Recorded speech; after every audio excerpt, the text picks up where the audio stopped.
Hello students, welcome to genius IAS. स्वागत है आपका general science MCQ series biology में। आज का जो हमारा टॉपिक है वो है जेनेटिक्स। तो जेनेटिक्स क्या होता है? Study of heredity and variation. Heredity या इनहेरिटेंस। तो क्या होती है इनहेरिटेंस? मतलब विरासत। कहने का मतलब ये है कि एक जनरेशन से दूसरे जनरेशन में जो कैरेक्टर ट्रांसफर होंगे पेरेंट्स से ऑफस्प्रिंग के अंदर, उसे हम बोलते हैं हेरिडिटी। ठीक है। और वेरिएशन मतलब ट्रांसफर होते वक्त या इन्वायरमेंट के अकॉर्डिंग कुछ ना कुछ चेंज आते हैं हर टाइम, तो उन्हें हम बोलते हैं वेरिएशंस। ठीक है।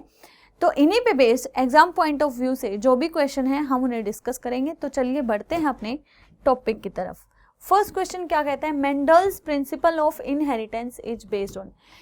जो इनहेरिटेंस है, इनहेरिटेंस मतलब हेरिडिटी, यानी वो प्रोसेस है जिसके थ्रू पेरेंट्स से ऑफस्प्रिंग में कैरेक्टर ट्रांसफर होते हैं और जनरेशन मेंटेन रहती है।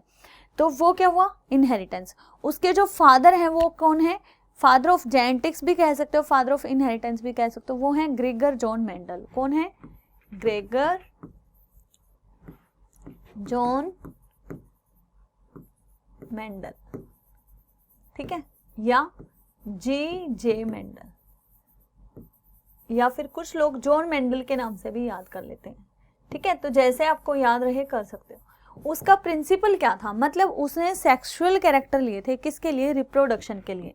जो पेरेंट्स से ऑफस्प्रिंग के अंदर कैरेक्टर ट्रांसफर होंगे और अपने जैसे यंग वंस प्रोड्यूस करते रहेंगे, उस प्रोसेस को हम बोलते हैं रिप्रोडक्शन। ठीक है। तो कहीं पे दोनों पेरेंट्स का इन्वॉल्वमेंट होता है, कहीं पे नहीं होता। तो जहां पे मेल और फीमेल का इन्वॉल्वमेंट होता है, मेल और फीमेल क्या है? सेक्सेस, तो उस रिप्रोडक्शन को हम बोलेंगे सेक्सुअल रिप्रोडक्शन। ठीक है। और जहां पे सिंगल पेरेंट ही क्या करे? अपने जैसे यंग वंस प्रोड्यूस कर सके, वो क्या होगा? Asexual reproduction. मतलब उसमें मेल और फीमेल के सेपरेट होने की जरूरत नहीं है। ठीक है, या उनके अंदर फर्टिलाइजेशन की रिक्वायरमेंट नहीं है। ठीक है। तो एसेक्सुअल रिप्रोडक्शन में कोई फर्टिलाइजेशन नहीं होता, जबकि जो सेक्सुअल रिप्रोडक्शन है उसके अंदर क्या होगा? जो फीमेल है वो एग रिलीज करेगी और मेल जो है क्या करेगा? स्पर्म रिलीज करेगा। और इन दोनों के बीच में जो मिक्सिंग होगी तो उस प्रोसेस को हम बोलेंगे फर्टिलाइजेशन। और फर्टिलाइजेशन के बाद क्या बनेगा? जाइगोट बनेगा। ठीक है, जिसमें दोनों के कैरेक्टर होंगे। जाइगोट से फिर एम्ब्रियो, मतलब जो एग है वो डेवलप होता जा रहा है। ठीक है। जाइगोट को हम फर्टिलाइज्ड एग भी बोल सकते हैं। नेक्स्ट एम्ब्रियो से क्या बनेगा? फीटस। मतलब जब इस एम्ब्रियो के अंदर आपको हाथ पैर या बाकी जो बॉडी पार्ट्स हैं, जब वो दिखाई देने लग जाए, अपीयर होने लग जाए, तो उसे हम बोलते हैं फीटस। और धीरे धीरे फीटस का डेवलपमेंट हो जाएगा। 9 मंथ बाद क्या होता है, यानी आफ्टर 8 मंथ्स बच्चा पैदा हो जाता है। ठीक है। वेजिटेटिव रिप्रोडक्शन क्या होता है? देखो, एसेक्सुअल रिप्रोडक्शन के अंदर अब रूट से भी दूसरा प्लांट ग्रो कर सकता है। ठीक है। या कोई जो एनिमल है उसके किसी भी बॉडी पार्ट से दूसरा नया एनिमल बन जाए, जैसे कि हाइड्रा है उसकी ब्रांचेज से बन जाए, फंगस है, फंगस की अलग अलग सेगमेंट हैं, अगर उनसे बन जाए। ठीक है। लेकिन वेजिटेटिव रिप्रोडक्शन में क्या होता है? जो मेन ऑर्गन है, जो रूट है, रूट के अलावा प्लांट के किसी भी पार्ट से रिप्रोडक्शन होना क्या कहलाता है? Vegetative reproduction. ठीक है। जैसे ब्रांचेज से, जैसे सहतूत की टहनी आप लोगे तो उस टहनी से ही नया प्लांट ग्रो कर जाएगा, तो उसे हम बोलेंगे वेजिटेटिव रिप्रोडक्शन। क्लियर? तो मेंडल ने क्या यूज किया था? मेंडल ने यूज किया सेक्सुअल रिप्रोडक्शन। और इसके अंदर जो प्लांट लिया वो था आपका गार्डन पी प्लांट। उसमें उसने उसके 7 कैरेक्टर को अच्छे से ऑब्जर्व किया और तब जाके पूरी जेनेटिक्स से रिलेटेड चीजें हमारे सामने आई। तो क्या क्या है वो कैरेक्टर? पूछ लिया जाता है। कितने कैरेक्टर का इस्तेमाल किया? 7 का। Colour, shape, colour of pod, shape of pod, size of plant, position of flower और कलर ऑफ फ्लावर। ठीक है। कलर मतलब कैसा होगा? ग्रीन या येलो। फिर शेप कैसी होगी? राउंड या रिंकल। ठीक है। यहाँ पे जो है वो कंट्रास्ट कैरेक्टर हैं या अल्टरनेट कैरेक्टर हैं, जैसे green, yellow, tall, dwarf, axial, terminal. ठीक है। तो ये सारे 7 कैरेक्टर उन्होंने लिए थे, तो आप इन्हें याद रख सकते हो। क्लियर है? चलें, नेक्स्ट क्वेश्चन क्या कहता है? Genome mapping relates to. देखो, जीनोम मतलब जीन से रिलेटेड है। तो जीन की जब हम मैपिंग बनाएंगे, जीन की मैपिंग किस तरीके से कि हमारे पेरेंट्स में किस तरीके के जीन थे, हमारे अंदर किस तरीके हैं, यानी जो पूरी पेडिग्री एनालिसिस किया जाता है, एक पूरे परिवार की हिस्ट्री निकाल ली जाती है, तो उसे हम बोलते हैं जीनोम मैपिंग। क्लियर? तो ये क्या होगा? Mapping of gene. Blood grouping, यानी हर एक पर्सन के अंदर, ब्लड के अंदर अलग अलग टाइप के प्रोटीन पाए जाते हैं, तो उन्हें बोलते हैं, वो एक ग्रुप को रिप्रेजेंट करेंगे, वो कहलाएगा ब्लड ग्रुप। तो ब्लड ग्रुप के बारे में किसने बताया? कार्ल लैंडस्टेनर ने। ह्यूमन बीइंग्स के अंदर कितने ब्लड ग्रुपिंग है? ABO। ABO मतलब या तो A हो सकता है, या B हो सकता है, या AB हो सकता है, या फिर O हो सकता है। ठीक है? सो अब इनमें भी क्या होगा? एक RH फैक्टर होता है जो एक रेसिस मंकी के अंदर देखा गया था, उसके बेसिस पे भी हम इनके फिर से दो दो कैटेगरी बना देंगे। अगर ये फैक्टर प्रेजेंट है तो हम ब्लड ग्रुप को कैसा बोलते हैं? पॉजिटिव। अगर ये फैक्टर एब्सेंट है तो ब्लड ग्रुप आपका कैसा हो जाएगा? नेगेटिव। ठीक है? तो बाकी डिटेल हम आने वाले चैप्टर में करेंगे ब्लड से रिलेटेड। तो ये होंगे positive, negative, positive, negative, positive, negative और पॉजिटिव और नेगेटिव। ठीक है? नेक्स्ट है जो मैपिंग ऑफ ब्रेन है या नर्व सेंटर्स हो, उन वो हम किसके थ्रू करते हैं? EEG, इलेक्ट्रोएन्सेफेलोग्राम। क्या है? इलेक्ट्रोएन्सेफेलोग्राफ रिप्रेजेंट करेगा किसका? हमारे ब्रेन के मैप को, और एन्सेफेलोग्राम हो जाएगा आपका instrument. Who is the father of modern genetics? तो हमने अभी किसके बारे में पढ़ा था? मेंडल के बारे में। तो Gregor John Mendel, father of modern genetics. Hugo de worries ने क्या बताया था? Gene mutation theory. Gene mutation theory क्या है? मतलब जब डीएनए ट्रांसफर होता है पेरेंट्स से ऑफस्प्रिंग में या उनसे उनके बच्चों में, तो उस टाइम क्या होता है? कोई ना कोई चेंजेस आ जाते हैं, या सारे के सारे एक जैसे कैरेक्टर ट्रांसफर नहीं हो पाते। कई बार जैसे आपने देखा होगा कि कभी कभी बच्चों की शक्ल मम्मी पापा पे एज इट इज मिलती है, और कभी कभी बिल्कुल नहीं मिलती, और कभी कहते हैं कि दादा पे है या परदादा पे है या उनके मामा पे है। तो ये सारा क्या है? ये म्यूटेशन के बारे में बता रहा है।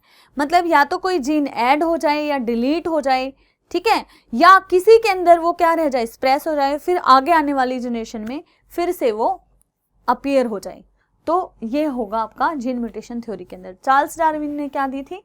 Evolution theory, theory of evolution. Thomas Hunt Morgan ने बताया था लिंकेज ग्रुप के बारे में। मीन्स जीन मैपिंग जब हम करते हैं, ठीक है, तो वो एक ही लाइन पे हम कैसे उन्हें रिप्रेजेंट करेंगे, कैसे आपस में लिंक हैं, कैसे उनका रिकॉम्बिनेशन होगा, वो किसने बताया? थॉमस हंट मॉर्गन ने। क्लियर? चलिए नेक्स्ट है the classical Mendel's work on his law of inheritance was performed on the organism.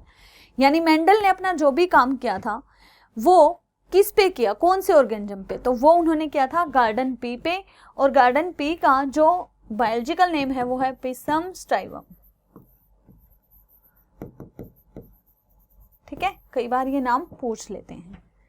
Next है sugar present in DNA. DNA क्या है? Deoxy ribo nucleic acid.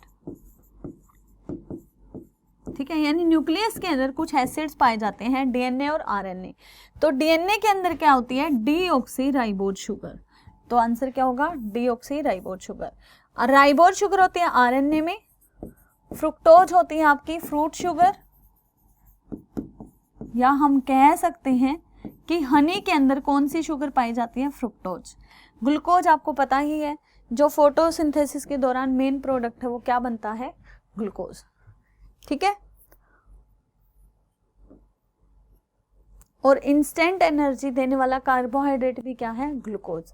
Hereditary symptoms are moved in the descendant of creature bye.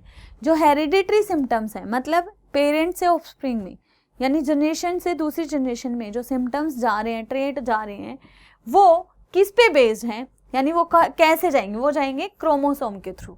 ठीक है? Chromosome क्या होते हैं? Thread like structures होते हैं जो कि हमारे न्यूक्लियस में प्रेजेंट होते हैं, और क्रोमोसोम पे होता है डीएनए, और डीएनए को रिप्रेजेंट करता है जीन। ठीक है? राइबोसोम क्या है? राइबोसोम को बोलते हैं प्रोटीन फैक्ट्री ऑफ सेल। जो कि हेल्प करता है किसमें, प्रोटीन फॉर्मेशन में। देन प्लाज्मा क्या है, प्लाज्मा मतलब ब्लड के अंदर मान लो या सेल के अंदर जो भी मैट्रिक्स होता है उसे सेल का प्लाज्मा बोल देते हैं, मतलब कोई भी फ्लूइड। लाइसोसोम क्या होते हैं, सुसाइडल बैग ऑफ सेल।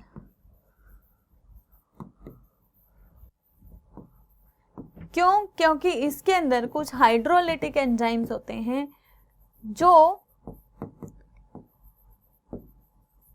जितने भी एक्स्ट्रा सेलुलर कंपोनेंट है, मतलब जो सेल को नहीं चाहिए, फॉरेन पार्टिकल जो आते हैं उनको क्या करता है, डाइजेस्ट कर देता है, इंगल्फ कर लेता है, तो खुद की सेल को भूल जाता है, क्योंकि है तो क्या सभी के अंदर वही फूड के particle like carbohydrate, protein, fats, vitamin, तो खुद की सेल को भी इंगल्फ कर लेता है, इसलिए हम इसे बोलते हैं suicidal bag of cell. Clear.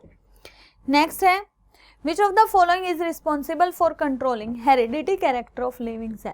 Living cell के अंदर कौन रिस्पॉन्सिबल है ताकि उसके हेरिडिटरी कैरेक्टर को कंट्रोल करे, तो वो करेगा आपका डीएनए। तो डीएनए आपका ऑप्शन में नहीं है, तो इसका मतलब आंसर क्या होगा आपका, नन ऑफ द अबोव। ठीक है। आरएनए जो है कुछ वायरसेस बैक्टीरिया में होता है as a genetic material. Hormone क्या है, हार्मोन यानी जो क्या करते हैं, help in regulating body functions या फिजियोलॉजी को मेंटेन करते हैं, मतलब किस तरीके से हमारी बॉडी काम करेगी। ठीक है, या हम कह सकते हैं help in controlling metabolic activities inside the cell या बॉडी। ठीक है। नेक्स्ट है एंजाइम क्या है, एंजाइम होते हैं बायो कैटेलिस्ट,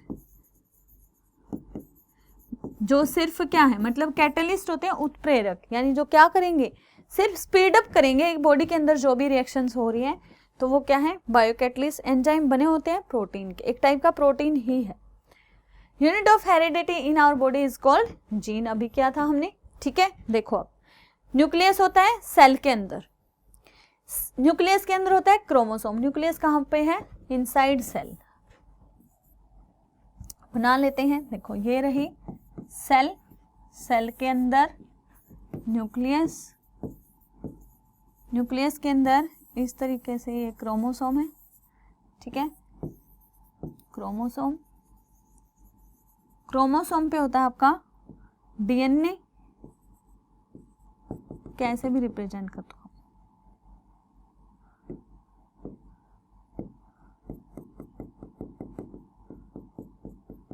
किसी भी फॉर्म में, तो ये होगा आपका डीएनए, और डीएनए को जो रिप्रेजेंट करेगा वो होगा आपका जीन। तो डीएनए का जो है स्ट्रक्चर है वो इस तरीके से होता है, डबल हेलिकल स्ट्रक्चर। ये किसने बताया था, ये भी डिस्कस करेंगे आगे। सो जीन क्या है, जीन है एक सेगमेंट ऑफ डीएनए, जो डीएनए के एक सेगमेंट को रिप्रेजेंट करता है, वो क्या है, gene. Then who delivered the principle of jumping gene. Jumping gene मतलब एक जीन जो है कहीं से शिफ्ट होके दूसरी जगह चला जाए तो उन्हें हम बोलते हैं जंपिंग जीन्स।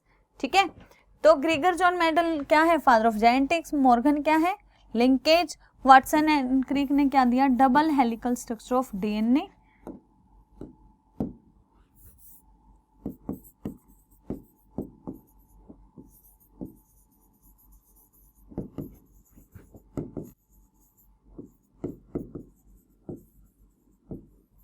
और जंपिंग जीन के बारे में बताया बारबरा मैक्लिंटोक। क्लियर। नेक्स्ट है which compound present in DNA and does not form amino acid. कौन सा कंपाउंड जो है डीएनए में प्रेजेंट नहीं होता या प्रेजेंट होता है फिर भी अमीनो एसिड फॉर्मेशन नहीं करता, तो सिर्फ क्या है, सिर्फ नाम का है। तो डीएनए के अंदर जो नाइट्रोजन बेस है वो कौन कौन से हैं, एडेनिन जिसको हम ए से रिप्रेजेंट करेंगे, ग्वेनिन जी से रिप्रेजेंट करेंगे, थायमीन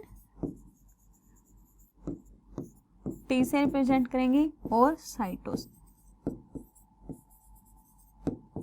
सी से रिप्रेजेंट करेंगे। ठीक है, तो जो डबल हेलिकल मतलब जो ये इस तरीके से स्ट्रक्चर बनेगा, तो एक साइड अगर ए है तो अपोजिट साइड टी होगा, तो यानी इन दोनों के बीच में बॉन्ड बनेगा डबल और इन दोनों के बीच में बॉन्ड बनेगा ट्रिपल। तो इस तरीके से चलती रहती है series A T G triple C.